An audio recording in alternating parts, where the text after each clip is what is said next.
एका छोट्या गावात गणू नावाचा मुलगा राहत होता. गणू अभ्यासात हुशार होता, पण जरा जास्तच शहाणा. शिक्षक म्हणायचे, गणू, अभ्यास कर. तर गणू उत्तर द्यायचा, सर, मी तर विचार करतोय, पण विचारसुद्धा थकला. त्याचं घर गरीब होतं. शाळेत जायला 2 किलोमीटर चालावं लागायचं.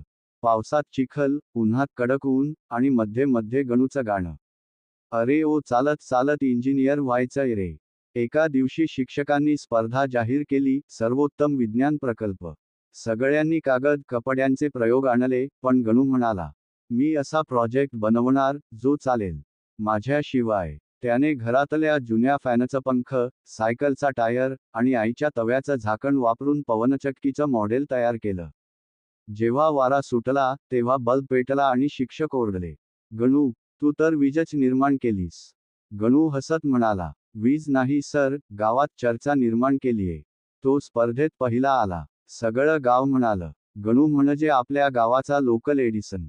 काही वर्षांनी गणू खरंच इंजिनियर झाला. गावात परत आला आणि सोलर लाईट्स बसवल्या. पण गावातले लोक म्हणाले, गणू, आधी सोलर लाव, मग चहाचा बिल कमी होईल का ते बघ. गणू हसत म्हणाला, वीज मोफत देतोय, चहा तू दे.